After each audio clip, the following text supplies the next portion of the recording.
Hi, Seattle Irish Heritage Club. My name's Tom Riley, and I happen to live in here in New City, New York. And for about 25 years, I've been talking about the orphan trains and trying to get people interested in it because I almost many times say it's the greatest American story never told. Um, I was raised in like an orphanage, and when I was 17, I joined the Air Force, and I spent my time in the service. I served our country in the Far East, and after I got out, I was invited to a. They were having a great alumni meeting at the home I grew up with, which was called Happy Valley School in Pomona, New York. So as I was there meeting friends I hadn't seen in 30 years, I realized I didn't know anything about the history of Happy Valley School in Pomona, New York. So I went to our local heritage museum and I asked if they had any information. And surprisingly, they had very little. So they said, but we do have some stuff that we hauled out of the attic of the administration building. So I said, let me take a look at it. He said that it's in the hayloft in a barn. So I climbed up to the barn and I pulled down 26 boxes filled with books. And I said, wow, this is a treasure trove of some kind. It's hard to believe it's related to Happy Valley. I didn't think we had that many kids. So as I'm going through the books, I realized there's some mass movement of children all across America. And it would tell you where they went and the families they went with. And it was roughly, the books filled about 35,000 names of children. So I became intrigued and I said, well, I'll try to catalog these for you. So I started cataloging the names, and that was a big task. So I decided to just go by chapters and what each book contained. And going through them, I found the names of so many people being sent all over America, so many kids. And the books contained a treasure trove of information on America from 1832 to 1929. And there were many AFGS books, which was the American Female Guardian Society. The American Female Guardian Society was a temperance agency that lasted from 1832 actually till 1965. And it was incredible. They were the early child savers of America in an era when New York City was filled with people seeking jobs and pouring in, many different immigrant races pouring in. And also, there was a lot of crime. And these people would just look for work. And then you had the Great Irish Hunger, which brought thousands, hundreds of thousands of children and families into America that were trying to escape the Irish hunger. Approximately 1.2 million people died. The population of Ireland was reduced from 9 million to less than 5 million. And most came to America, Canada, and throughout Europe. And it turns out that there were about 30,000 orphan children whose parents had died either through the famine or on the voyage here to America, which was often a 90-day voyage. And those that died were given a fast burial and dumped into the ocean.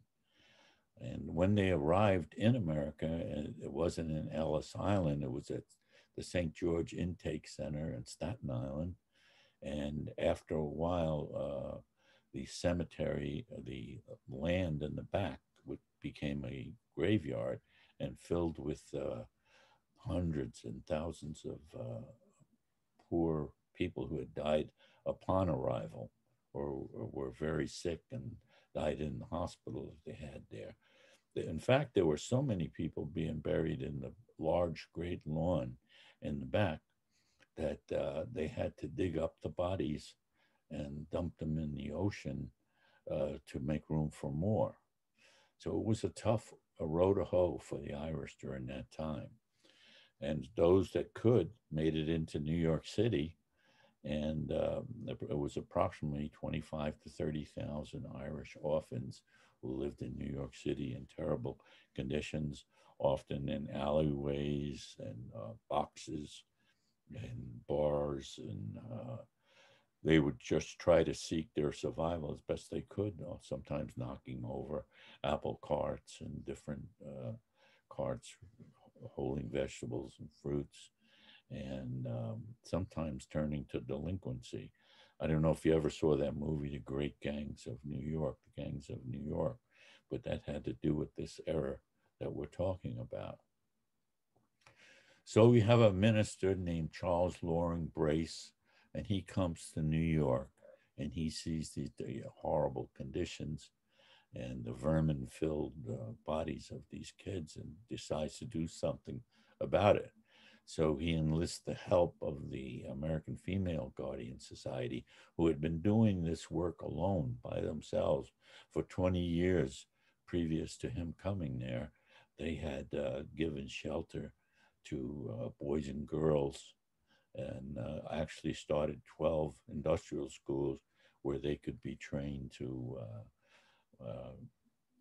in different trades. So thinking that if you teach a person how to fish, they can make a life for themselves.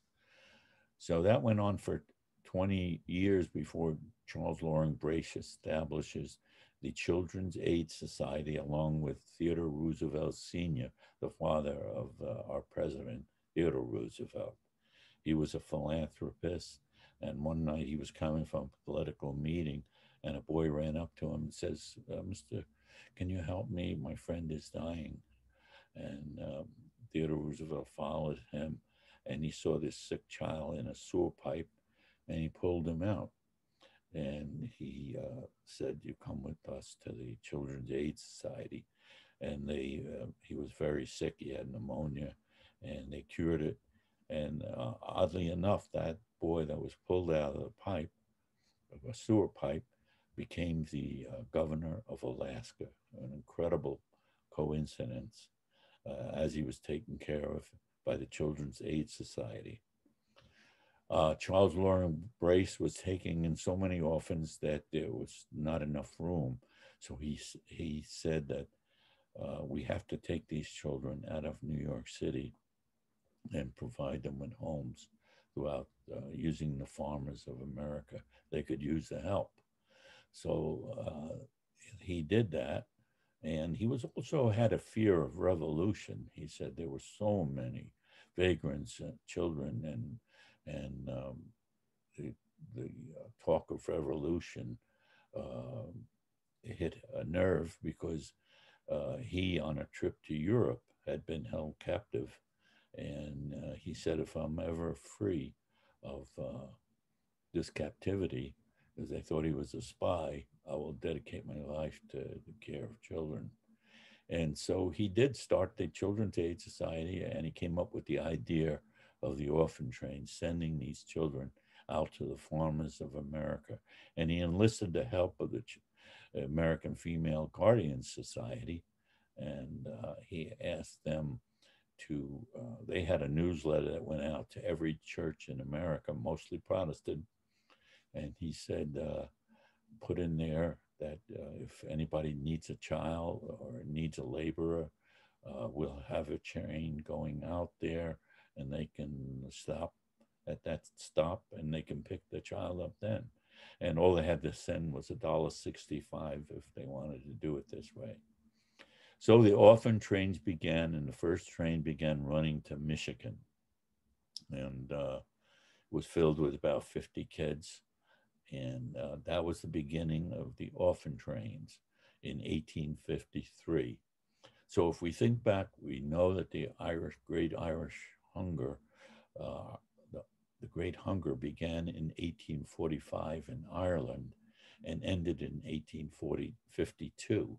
And then here in New York City with the streets just jammed with orphan children.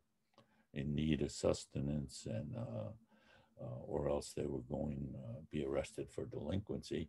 They The orphan trains began in 1853 and continued for 76 years until 1929, when the thoughts about child care and actually the depression, the wealthy people who contributed to the train trips were no longer around. They were suffering themselves. So we have the orphan trains running from 1853 to 1929. And now I'd like to show you a few slides that we prepared.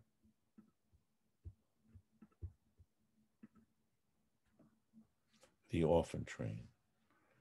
And I would like to thank the Seattle Irish Club, the Irish Heritage Club, for inviting me to speak on this. Since I came across this treasure trove of information, I've written 5 books on the orphan train riders. So if you ever want to go to my website, which is tomrileyauthor.com, please do, and you'll see some of the books. And I'd like to especially thank John Keane for inviting me to speak here with you at the Seattle Irish Heritage Club. I've spoken throughout the Northeast. I've done this hundreds of times and have a number of videos that I have prepared. And in the future, if you would like to see them. But I ask you to go to my website, tomrileyauthor.com, and bring up the first train, first PowerPoint. This is a typical orphan train that ran. It happened to be one in 1878, and great photographer, trying to think of his name, took this picture, and he asked the kids to get out and just show, how they were dressed, and, this train was stopped, and we'd take this photograph. So this photograph was taken in 1878. And the orphan trains, remember, ran constantly throughout America, south, north, east, and west, and even as far as Seattle, Washington, and California. It was pretty amazing. It was the largest migration of children in American history. From New York City alone, 273,000 children that we have a record of left New York City. And if you think that the trains were also running out of Boston, Philadelphia, and Chicago, you can imagine that's an awful lot of children being transported across America by train. And it was, some scholars say that 400 to 600,000 children were transported across America by rail. And this is a shot of some of the children, and as they were transported. So they were usually often trained, took as children as young as 6 months to as old as 16. And the train would stop at various stops, and some were planned pickups. Others were a farmer would stop at the station. Sometimes they just marched out onto the station floor, and the farmer would come up, feel their muscles, or feel if I could use this boy. Sometimes they would actually check out their teeth, and they didn't want anybody with a lot of health problems. And and sometimes you had families that had no children or could have no children, and they decided to be that they would take care for some of these children. Some of the placements worked out very well, and others not so well. Some of the farmers worked the children for hours and hours. There's reports of some of the farmers working the children 7 days a week. But by and large, many of the children were well treated and cared for.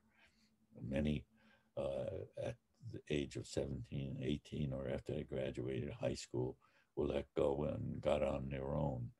And others were adopted and cared for as children in their own, as if they were their own blood. Uh, the children came from all over America. In the beginning, as I say, it was mostly Irish. And then as the time went by and the Civil War occurred, there were many orphans left over by the Civil War and other large amount of children and families being displaced by wars in Europe. You'd have the period where there would be uh, Italian orphans, German orphans, English orphans. And so you started to get many ethnic groups, some Jewish orphans, where were taken on orphan trains. Here's a typical scene of life in New York City.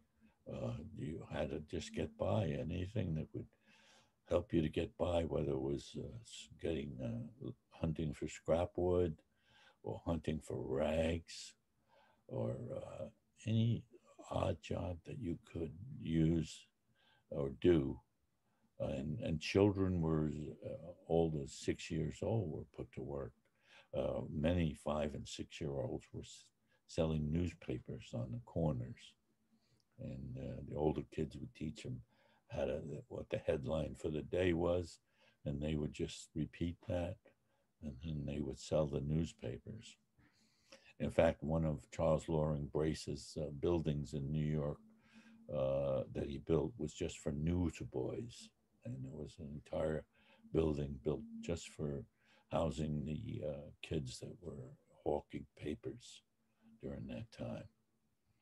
Um, as I said, the orphan trains was the largest transfer of children across America. Went on for 76 years, and some of the kids, a remarkable coincidence, two boys were sent to Noblesville, Indiana, and they were John Brady and Andrew Horace Burke, and they became fast friends. And John Brady was adopted by a judge in Noblesville, and the judge said, "I want to see what I can do to help this kid." And the boy actually went on to Yale University and became a lawyer, a missionary, and a businessman. And he was just so astute that he became the governor of Alaska Territories, three-time governor of Alaska. Very wise and man who helped the growth of Alaska and whose goal was that Alaska become a state. And eventually that did occur. And then you had Andrew Horace Burke was taken in by a farmer, and he was worked quite a bit. And that after 3 years, he ran away from the farm. And he was taken in when he was 9 years old, and he ran away from the farm, and he signed up to become a drummer boy in the Civil War. And he was the drummer boy for the Civil War, and he served 3.5 years in the Civil War and was discharged at 15 because he saw everything during the war. He was right on the front lines, was wounded, actually operated on himself at the age of 15. He was shot in the stomach, and they left him for dead. And he had been beside one of his duties as a drummer boy, he was a medical assistant who would help the doctor. So he had seen many bullets pulled out, and he actually operated on himself when he was given up for dead with the aid of a nurse and survived. And if you ever want to go to my website, you can get a book on Andrew Horace Burke. So you get an idea of how this went on for many years, and equal number of girls and boys went. It was mostly boys, I'd have to say, as the families many times chose to keep the girls. But there were many girls who also went on these orphan trains and were taken in as servants. And they went as far as Washington State, some of them. The children, as I said, were sent all over America, and the trains ran from New York City, Chicago, Philadelphia, and Boston. We know that 273,000 children left New York City. And then if you add Chicago, Philadelphia, and Boston in there, you're adding in another 200,000 or so. So scholars estimate as many as 400 to 600,000 children were sent on orphan trains over a 76-year period. And as I said before, it ended in 1929 because of the Great Depression and a shift in attitude regarding parenting and child care. They began to see that children deserve to have play in their life instead of work. And previous to that, children were working at the age of 5. Many of the orphan train riders pulled themselves up by their own bootstraps. 75 to 80% became hardworking American citizens. The other 20% suffered from the cruelty of their parents or their farmers who decided to take them out of school and have them work 7 days a week. This was life during those times. And the orphan train riders helped settle the West. They found more freedom in going out West in a lot of ways. And especially the Irish, didn't experience the discrimination that they were experiencing in New York City. Once they went out West, there was a great wide open spaces and more need for labor and more need for workers. And many prospered. Like I say, you had the 2 governors who became governors of states. Charles Kraft, the founder of Kraft Foods, was said to be an orphan train rider. Approximately 20 to 30 senators and representatives served in Congress. And so I would say that 75 to 80% of the orphan train experience turned out good.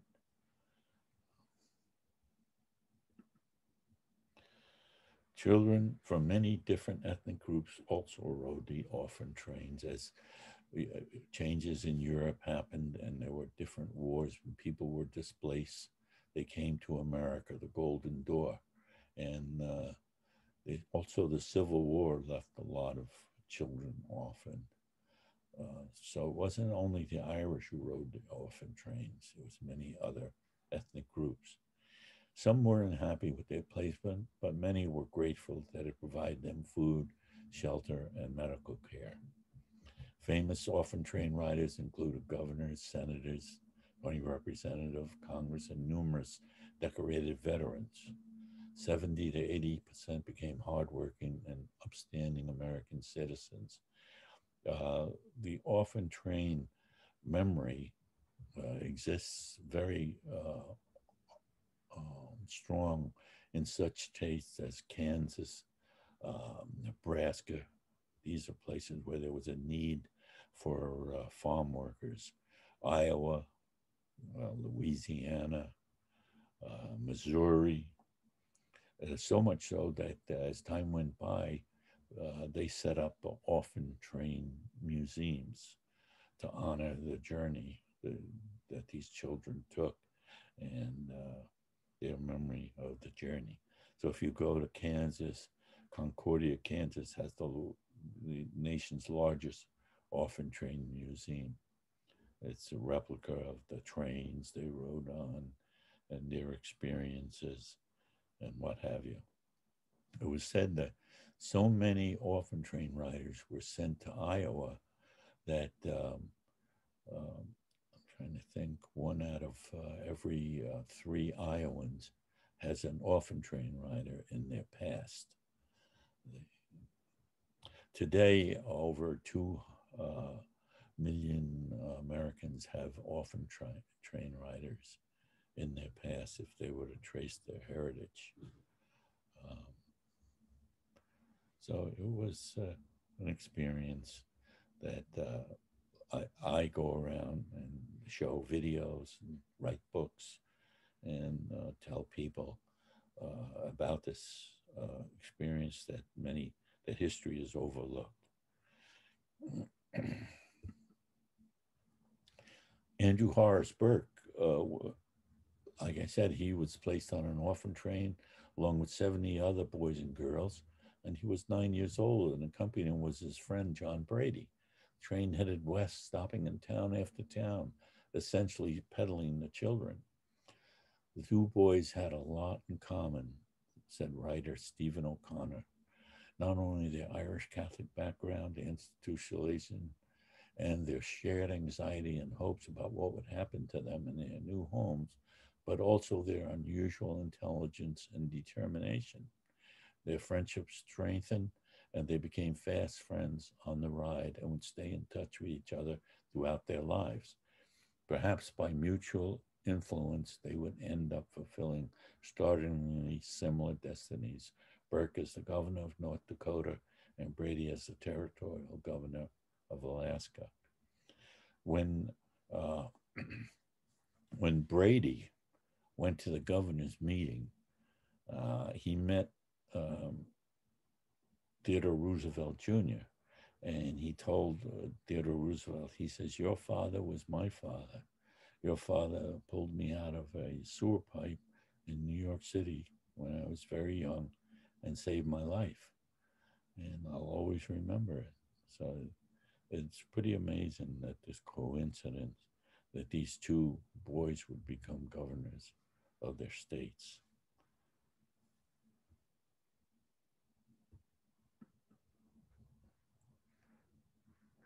And as I said, at each stop, and sometimes the kids were marched on a stage, other times they were marched right out on the railroad platform, and many were taken to town hall. And each stop, the youngsters were examined, and some were chosen.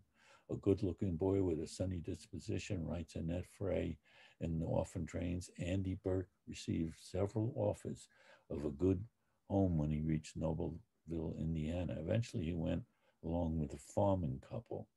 Later, Burke wrote about the long railroad ride. On the eerie route, the tearful eyes, the saddened heart, the arrival at Noblesville on that clear, sunshiny day, the dread I experienced waiting to be selected by one of those who had assembled in the Christian church at that place, and how my heart was gladdened by D.W. Butler for his appearance indicated gentleness. All those scenes will live in my memory. Life on the farm was hard, and there were many chores he had to do. On Andy's ninth birthday, was given a small horse and a plow, became part of the family. At first, he was warmly accepted, as Mr. Butler had no children. With the extra help, Mr. Butler expanded the farm, and Andy found himself plowing the new land. The next year was drought, and pressure to make up for the shortage forced Mr. Burke to remove Andy from school and increase the acreage he had to plow.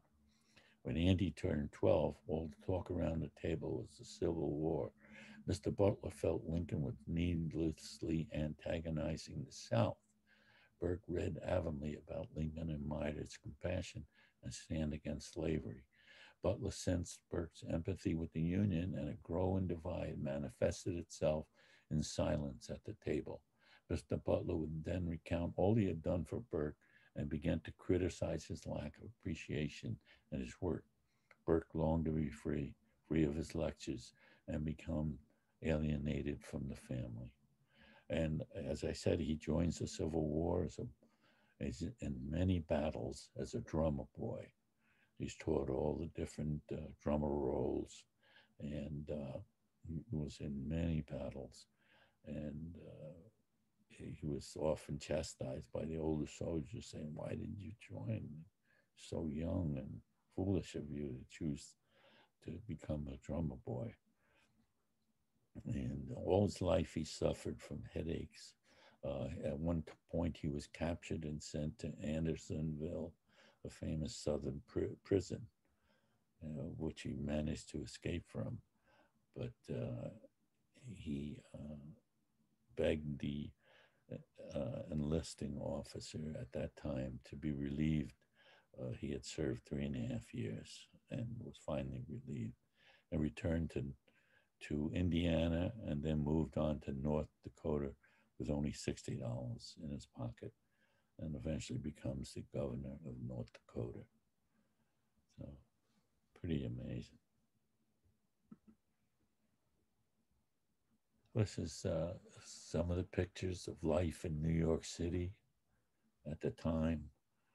Kids would just jump into the East River or the Hudson River and have a go of it and swim. This is the children once they were taken in by the Children's Aid Society, and they were given clothing, they're fed, and this is just before they would be sent out on orphan trains. The Children's Aid Society tried to teach them shoemaking and different trades as much as they could, but after a while they were overwhelmed with children and it became easier to ship them out on a train across the country.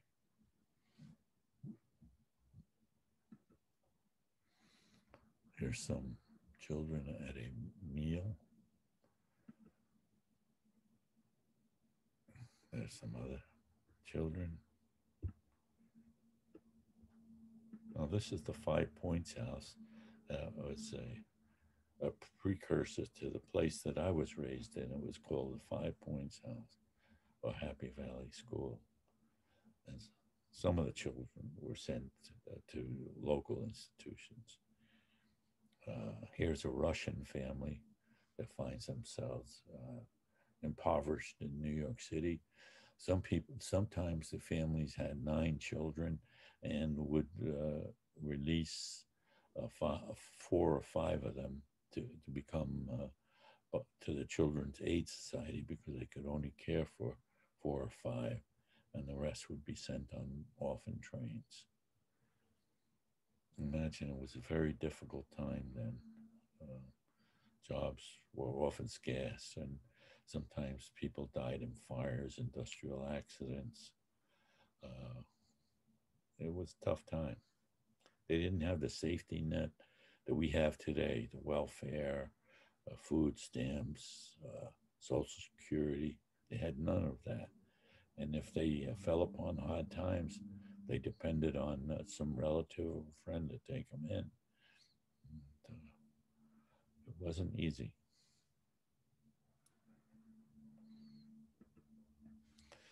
So in conclusion, if you enjoyed this PowerPoint presentation and would like to order a book or learn more about the orphan train era, 1853 to 1929, please go to www.tomrileyauthor.com. Again, the main things to remember is that it's something that doesn't appear in history books, but over 273,000 children were transported out of New York City by rail. They were also transported out of Chicago, Philadelphia, and Boston. And it was the largest movement of children in American history. And that we should be grateful for the homes that we live in if you are living in a good home, and that these orphan train riders showed us that And they had a large part in making America the great nation it is today.